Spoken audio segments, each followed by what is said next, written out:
After the capture on the massive flagship of the First Order, FN-2187, known as Finn by the Resistance, and Rose, an oddly violent technician, found themselves separated and at the mercy of the relentless Captain Phasma. Finn sat on a cold metal bench in a small, dimly lit prison cell. His eyes darted around the room, absorbing every detail. Finn tensed as he heard the stereo beat of marching footsteps outside his cell's door. Finn's mind raced with the weight of his secret mission as he contemplated the risks that had to be taken. The cell's walls were adorned with obnoxious First Order insignias, a constant reminder of the ship he had infiltrated. The flickering light cast long shadows on Finn's face, accentuating the determination etched into his features. He clutched his hands tightly, palms slick with sweat, as he mentally rehearsed every step of the plan. Through the narrow window slit, Finn caught glimpses of stormtroopers patrolling the corridor outside. The muffled voices of officers discussing the Resistance operatives' capture filled the air, further fueling his resolve. Finn knew that time was of the essence, and his heart pounded in anticipation of what lies ahead.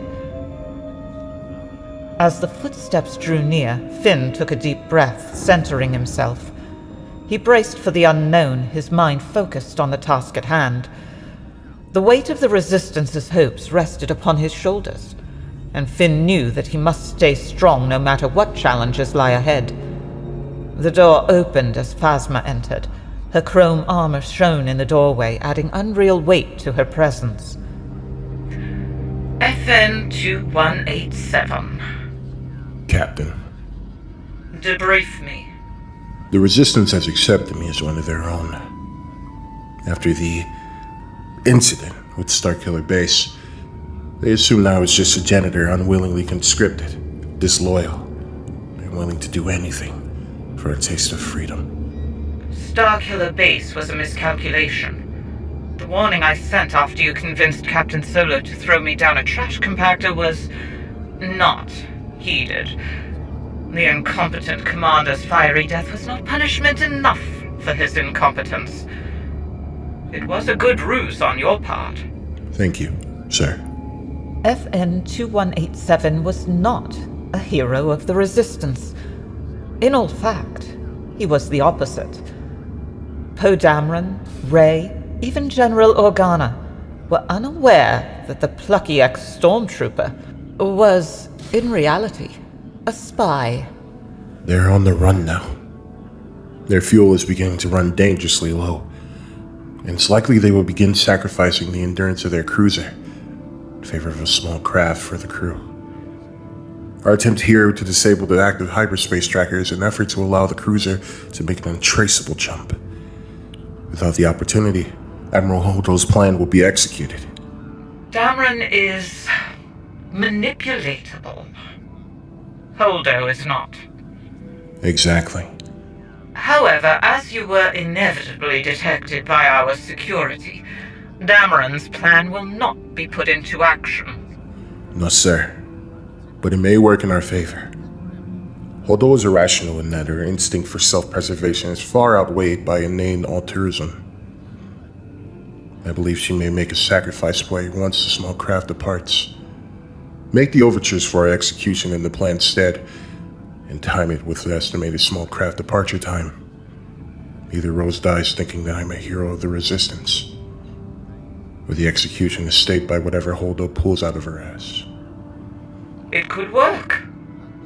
Very well, FN-2187.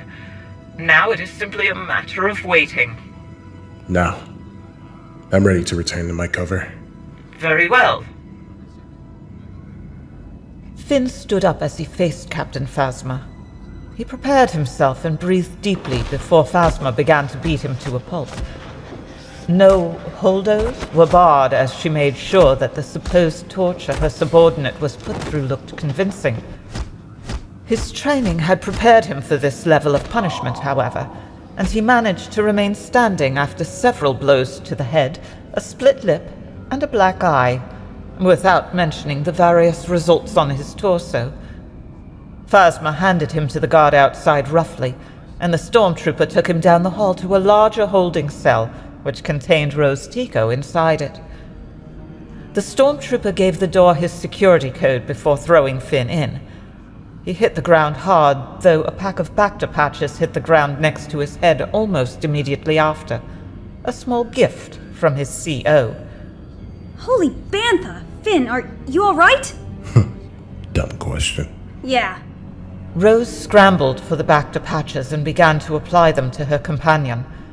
Finn sighed in relief as he felt the liquid begin to relieve his worst injuries, flesh wounds though they were. What were they even trying to get out of you? You were barely in the Resistance for a week. Nothing really. Tried to get some names for the leaders.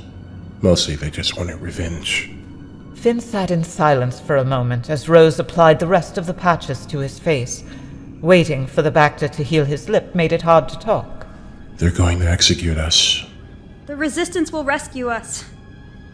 No one will be left behind. Finn's eyes looked at Rose sadly for that comment, as his mind simply placed her in the category of fool. It was just over an hour before stormtroopers carried them out of their cells and brought them to the hangar of the mega-class Star Dreadnought. The two were paraded past walkers, starfighters, and the military-industrial might of the most fanatic Imperial remnant. Of course, explosions followed.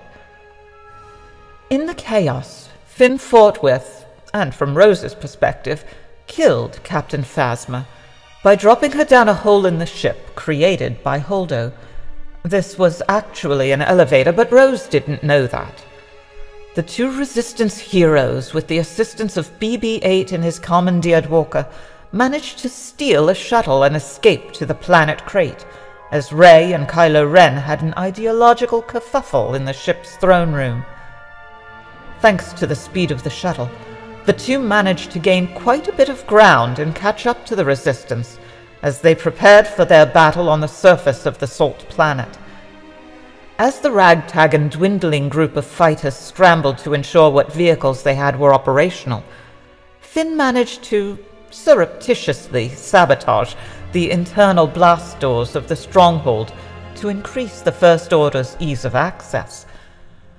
Nothing could have prepared Finn for the speeders, the salt, the kiss, and definitely not Luke Skywalker himself. Finn was no longer sure exactly what he had gotten himself into. For more impressive content, please consider subscribing to Everest Productions. You will subscribe.